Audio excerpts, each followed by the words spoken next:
It's Mailbox Monday, which means it's the day where I answer your questions. And so just as a quick reminder before we dive into today's episode, go to breakthroughmarketingsecrets.com/ask to have your question answered. Again, that's breakthroughmarketingsecrets.com/ask. And as always, the link is in the description, as well as links to any additional resources I may happen to mention in today's episode. So today's question that is from, we'll call it J, that's the initial J. A lot of the direct response ads I see are for things that are essentially unbranded. The selling comes from the emotion of the prospect rather than brand equity. I get that, but here's my question. Can the principles of direct response be applied to branded products? What are tactics for that? Why don't you see it done very often? Thank you, Jay. And that's what we'll cover after the intro. These are the proven direct response marketing, copywriting, and entrepreneurship success strategies you can use today to write your own ticket and create the life you want. I am Roy Furr, and this is Breakthrough Marketing Secrets. Now, here's today's breakthrough. Okay, so brand versus direct response, right? So I think the first important thing to do here is to define the terms, because if you think about branding just as like a logo and a well-known name and like image advertising, etc., then typically what you might think of as a brand ad isn't going to look like a direct response ad because it doesn't measure response. It doesn't do the things that direct response ads do, because all that they're doing is they're throwing money out there to put their message, their image in front of people and hoping people will respond. And then there's some kind of rough correlation through time between we ran these ads and we got these results. And oftentimes they have no freaking clue when they're doing that type of advertising. But if you think of brand not as the design, the logo, the image advertising, but instead of as a relationship and a reputation in the marketplace. So you have a relationship with the marketplace, you have a reputation in the marketplace, then a direct response advertiser can be a brand. And there's actually a lot of them. Most direct response advertising companies and products do have names. They just don't lead with the name. They don't lead with the whole the image of the brand, right? They lead by connecting with people on the basis of forming a relationship, developing a reputation, and it's built through time and customer relationships, aka transactions. So direct response can absolutely be used to build a brand. And in fact, in my opinion, it's the most ROI-conscious way and the smartest way to build a brand is to make sure that you understand, okay, if we're spending this money to acquire customers, because that's what marketing and advertising is supposed to do. It's sales multiplied through media, right? That's, by the way, that's a direct response definition, right? It is selling multiplied through media. That's what advertising is. That's what marketing is. That goes all the way back to Claude Hopkins, scientific advertising, and John E. Kennedy, actually before that at the Lord and Thomas Ad Agency in Chicago, where they worked together and defined many of the early principles of direct response. But basically, a brand, an actual brand, is built through time and through customer relationships. And the way that those happen is transactions. And so it has to start with the transaction. And so every time somebody buys from a brand, they are building that relationship. They're building the reputation of the brand, right? Or the reputation of the brand is developed. The relationship with the customer is developed every time that there is a transaction, an interaction, even just an engagement with content, right? As you're doing right now, my brand of Roy Furr and Breakthrough Marketing Secrets is growing with every conversation that I have with you through these daily episodes. And so like the whole key there is that direct response leads by saying, oh, it has to start with a transaction, versus the traditional, what you might think of as image advertising, if we separate it out from the brand, does not lead with trying to stimulate the transaction.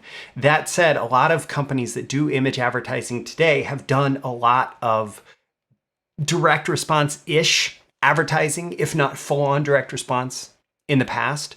And so let's get into direct response. And I even have a few examples for you that are, I think very valid and valuable for you to think about. So direct response. First off, part of the question was applying the principles of direct response. So let's talk about that. The number one principle of direct response is essentially, it's in the name. It's measured response to your advertising.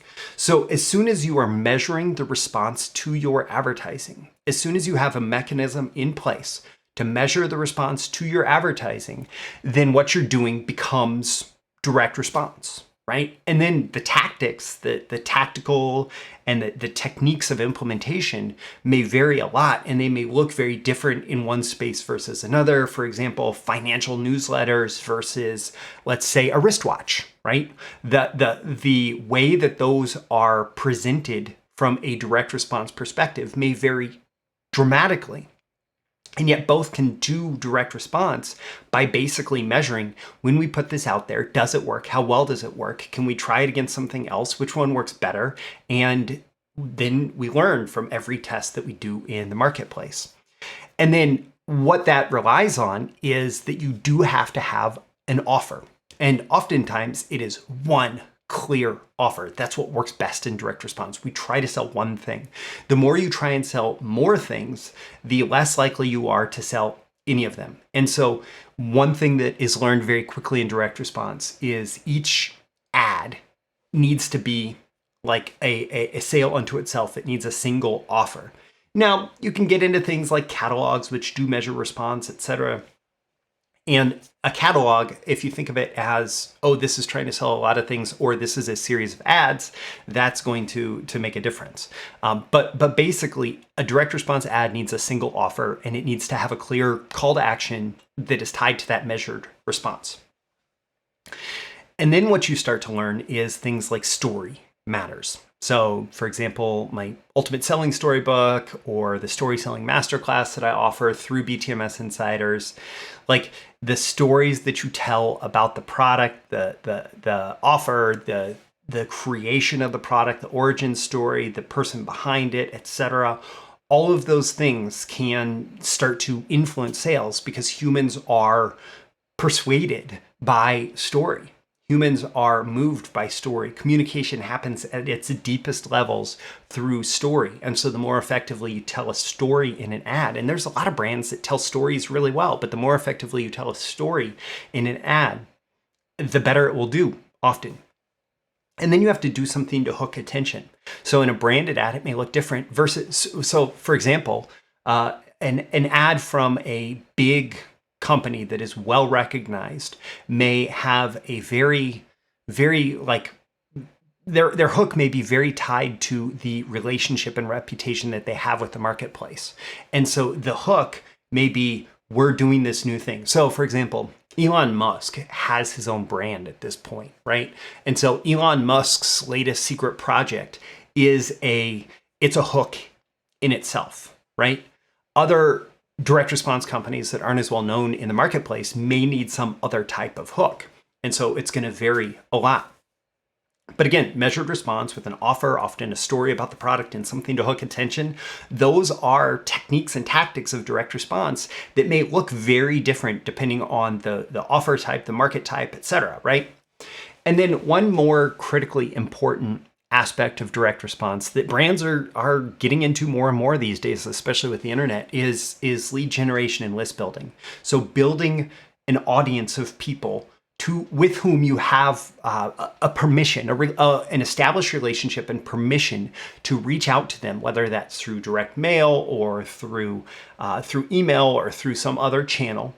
But you have an established relationship with them such that you can proactively reach out to them and put an offer in front of them in the form of some kind of, ad with a measured response, right? So these are fundamental principles: measured response, offer, story, hook. And if you follow Russell Brunson, you'll notice the hook, story, offer format worked backwards in there. And then lead generation and list building. So all of these things are really basic principles of direct response that apply whether you're doing something that has some brand or reputation in the marketplace or not. So all of that definitely applies to branded products. Now, one thing that will jump out if you're looking for direct response ads versus not direct response ads is you'll notice, for example, some ads are much shorter and they include much less copy, but they can still have every principle of direct response that I talked about with measured response, offer, story, hook, and maybe some form of list building. Oftentimes for a lower price product, that list building is simply just making the first purchase with the company, and then they're going to market to you afterwards.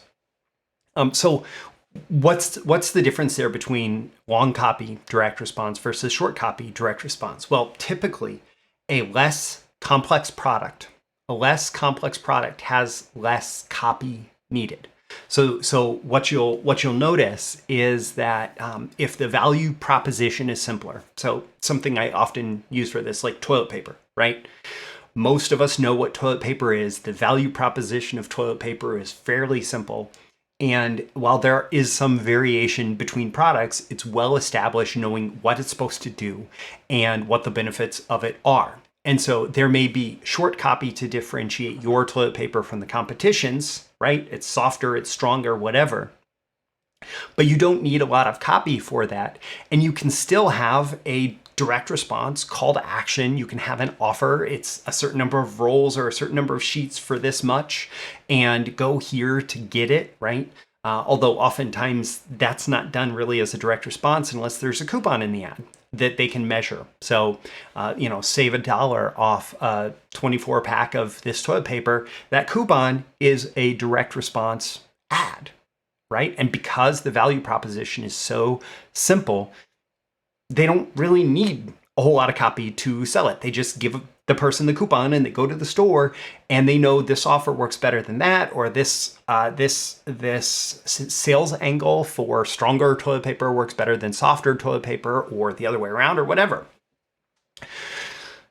Also, a less complex product that needs less copy, it tends to be a more familiar product. So if you are very familiar with a particular product or product type, for example, a watch. I keep saying that because I'm actually going to show you an example of a really good direct response branded ad that I have it sitting here. And it's for a watch, right? And so a watch is a very familiar product. So it tends to need much less copy, although that's very different from toilet paper because it is there are more elements to it, right? That make it more interesting. And the other thing is watches can vary dramatically. Like, is this a low price watch? Is this a watch with a million movements built into it? Some really unique movements, some unique engineering, whatever. Like, it's still a familiar product type, but the explanation of it can vary dramatically depending on the complexity of the watch or the complexity of the value proposition of that watch. And similar to the more familiar product, the more familiar brand can often do direct response with way less way less copy, right? So, for example, Elon Musk's latest project may need way less copy than something else, right? Than something that is, well, let's say the new electric truck, which is quite a thing if you look at it. Elon Musk selling a new electric truck is going to take way less copy, and he can still measure response, how many people are coming into the stores associated with putting out whatever communication about it, whatever, right? That's going to take way less copy than, for example, somebody else who launched that exact same truck, but wasn't Elon Musk, having some kind of offer that they're trying to put in the marketplace for that. So the more familiar brand is going to need less copy for that. So I said I would get into some examples, some different examples of direct response, and one of them actually that is going to it may surprise you. So McDonald's I'm loving it, right? Very brand centric company. There's the golden arches, there's all of the imagery of McDonald's, etc. Well, I'll tell you what, I have an uncle who used to write direct response inserts for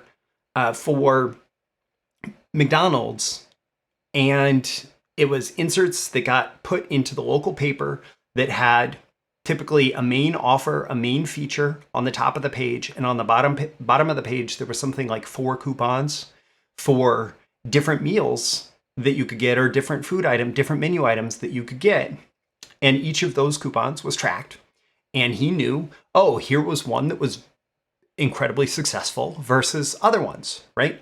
And so McDonald's, as an example, all of their image advertising that you see in like big mass media, that's actually feeding the brand awareness that allows them to do fairly simple direct response in newspapers, and do it as a one sheet that includes some coupons that people can bring in.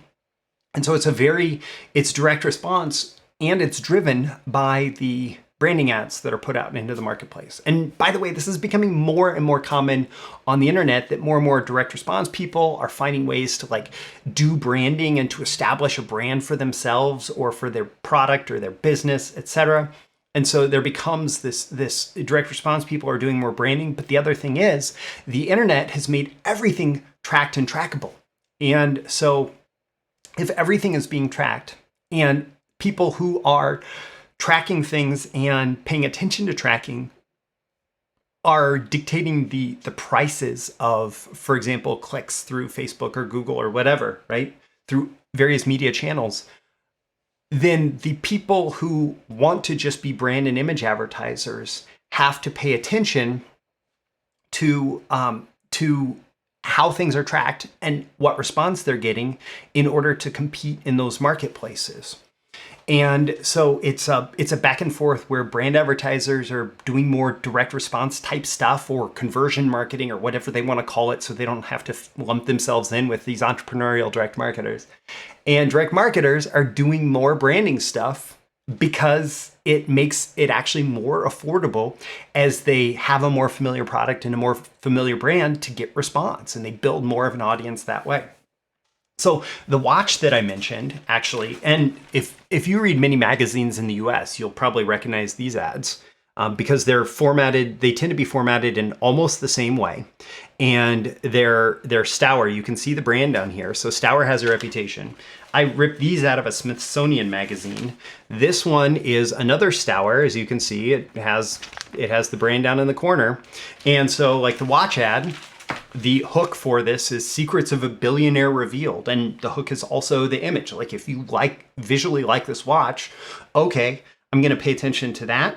I'm going to pay attention to the Secrets of a Billionaire Revealed. And because they're doing low price offers, they also have only $29 in big text that is also a different hook. So depending on where your eye lands, there are different things to hook your attention into there. And then there's a quote that establishes the story of this watch. Price is what you pay, value is what you get. Whether we're talking about socks or stocks, I like buying quality merchandise when it is marked down. Wisdom from the most successful investor of all time. So that's a Warren Buffett quote. And so Secrets of a Billionaire Revealed, the story, like the hook was Secrets of a Billionaire Revealed, as well as the watch and the price. And it says, we're going to let you in on a secret. Billionaires have billions because they know value is not increased by an inflated price. They avoid big name markups and aren't swayed by flashy advertising. So they're establishing themselves as a low price, like whatever, for this offer, right? When you look on their wrist, you'll find a classic timepiece, not a cry for attention, because they know true value comes from keeping more money in their pocket. And so that establishes this as low cost, high value watch. And there is specifically an offer. Take 90% off instantly when you use your offer code. Jet Setter chronograph, $299. Offer code price, $29 plus shipping and postage. Save $270.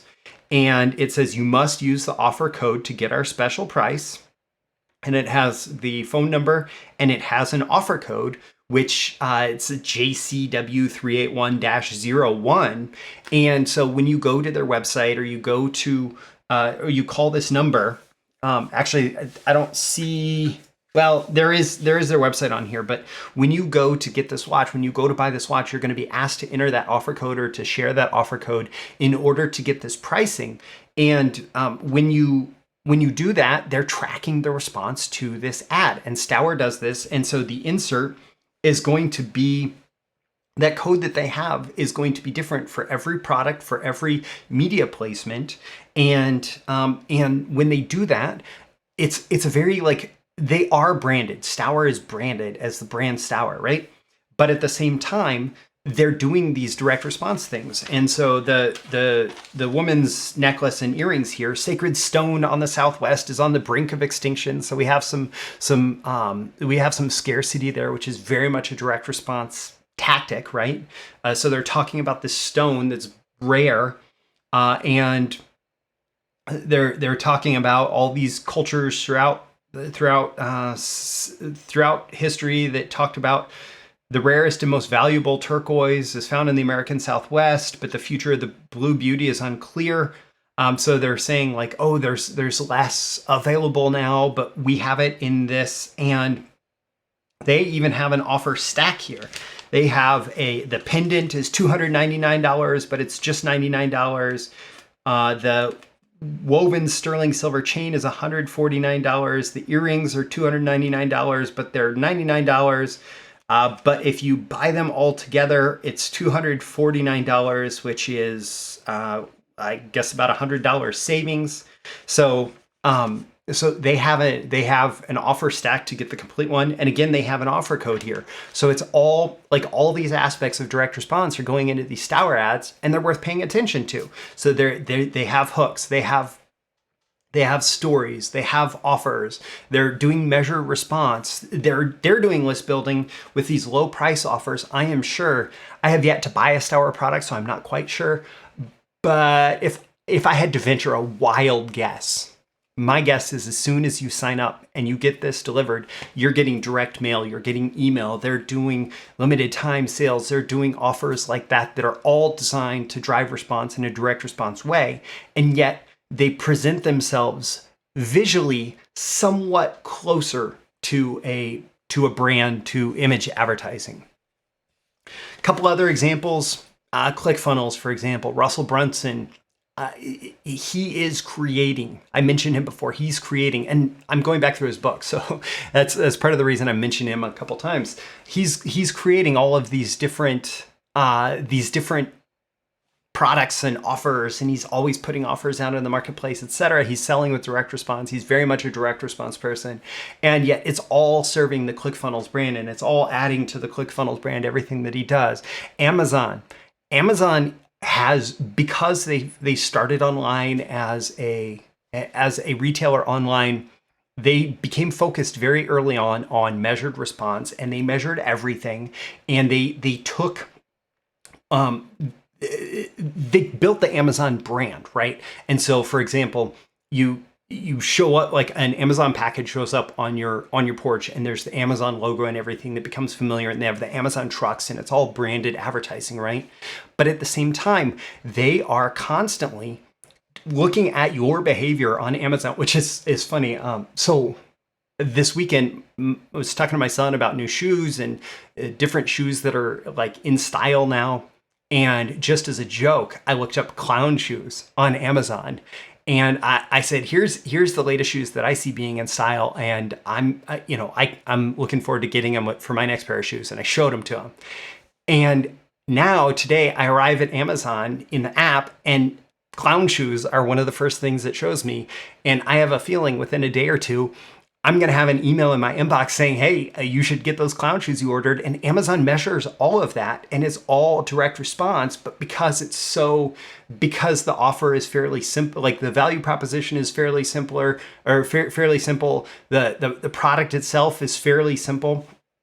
And it's something that I'm aware of because I was browsing on their site for it.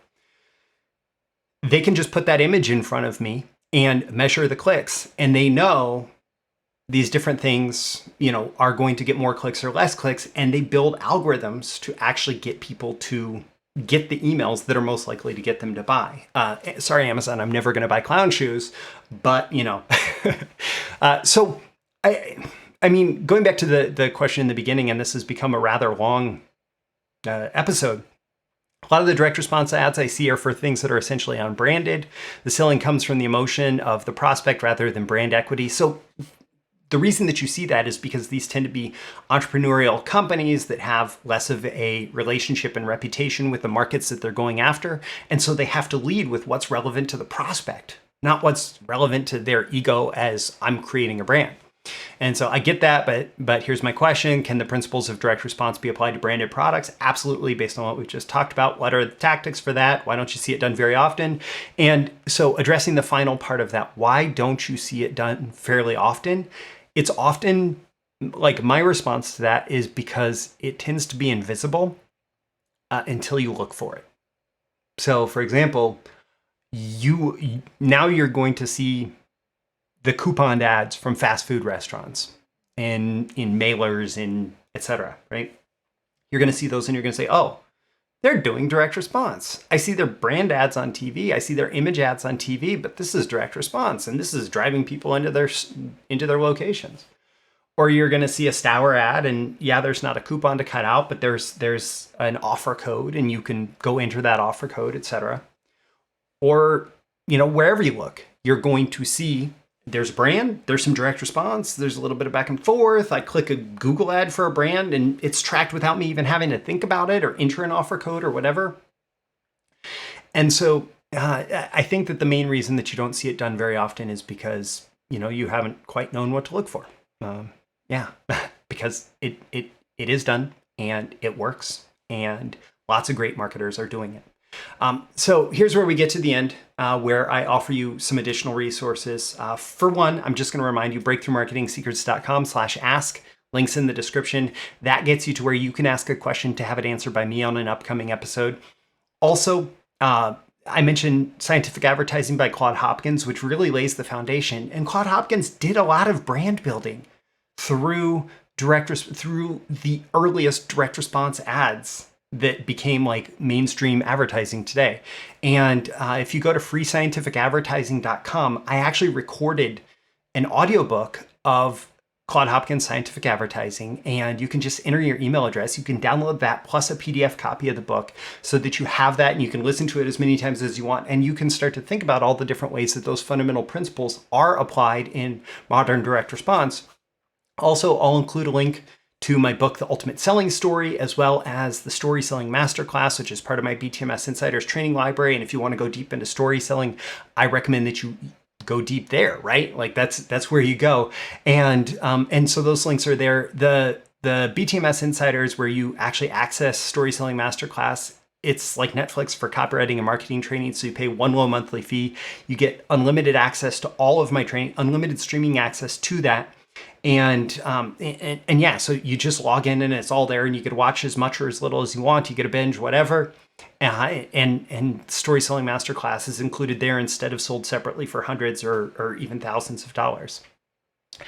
I'm Roy Furr. This has been your daily episode of Breakthrough Marketing Secrets. I'd love to know what you got out of this. What are your biggest takeaways, action items? What are you going to do as a result? So leave a comment or a review with this. Let me know on a scale of 1 to 10 how valuable you're finding it and why. What are your action items? What are your takeaways? Also tap that like button before you go so you get more content like this delivered to you. And so the magical algorithms of the internet will share it with more people like you who will find it valuable. You can certainly share it directly and subscribe before you go. You can subscribe here. Also, go to breakthroughmarketingsecrets.com, get my daily emails Monday through Friday for episode notifications and more exclusive content for email subscribers. Again, I'm Roy Furr. This is Breakthrough Marketing Secrets. Those are my big brands. There are more brands if you go a little bit deeper. And I always aim for 10 out of 10 value in everything that I do because I'm all about building that relationship and reputation with you through every message I put out, as well as through our customer relationship as you do business with me. And so I'm always aiming for 10 out of 10 value because I want my brand to grow through time. So thanks for tuning in for this episode, and I will see you again next time. Thank you once again for tuning in to this daily episode of Breakthrough Marketing Secrets. Remember, check out the links with this episode for even more value. Now make sure you like, comment, share, subscribe, and engage in every way you can to keep this show going and growing and delivering daily value to you. I'll catch you soon for your next big breakthrough.